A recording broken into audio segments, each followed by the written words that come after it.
सभी भावी व्याख्याताओं को मेरा प्यार भरा नमस्कार। अब आपके एग्ज़ाम में साथियों मात्र 15 दिन बचे हैं और मैं आपसे उम्मीद करती हूँ कि आप अब पूरे तन मन धन के यानी पूरे समर्पण के साथ इस समय अपनी तैयारी में लगे हुए हैं और ये समर्पण ही आपको जो है अंतिम समय में किया हुआ जो रिवीजन है वही आपको सफलता दिलाएगा। इस समय आपको अपने रिवीजन में जो है कुछ विशेष बातों का ध्यान रखना है, जैसे कि आपको टू द पॉइंट ही अब रिवीजन करना है। किसी भी टॉपिक को आपको पूरा नहीं लेकर बैठना है। आपने नोट्स बनाए हैं तो बहुत अच्छी बात है, नहीं तो बुक भी है आपके पास तो आपको अब मुख्य मुख्य बिंदुओं को ही पढ़ना है।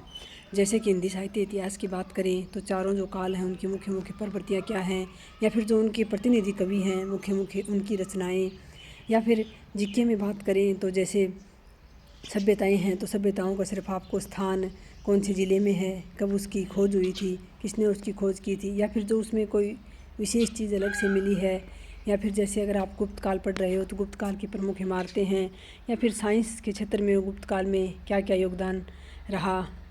यानी जो इस प्रकार के जो टू द पॉइंट जो चीज़ें हैं वही आपको पढ़नी है, पूरा सिलेबस नहीं लेकर बैठना आपको। और इन 15 दिनों में साथियों अगर आपने अपने कोर्स को इससे पहले 4 से 5 बार रिवीजन कर लिया है तो इन 15 दिनों में भी आप अपने कोर्स को एक बार बहुत शानदार तरीके से दिन में 10-11 घंटे 12 घंटे तक देकर आप अपना रिवीजन कर सकते हो।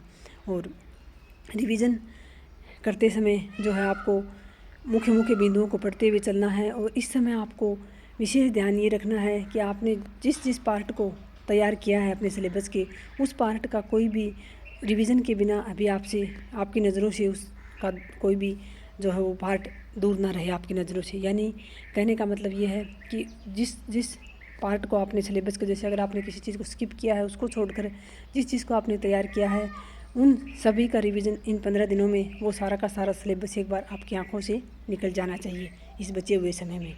तब जो है आप अपनी परीक्षा में बहुत अच्छा जो अपना स्कोर बना पाएंगे और निश्चित रूप से आप सफलता तक भी पहुंच पाएंगे। तो बहुत सारे साथियों को, बहुत सारी बहनें हैं जिनको मेरे वीडियो का इंतज़ार रहता है, उनके लिए आज सुबह सुबह ही ये वीडियो पोस्ट कर रही हूँ।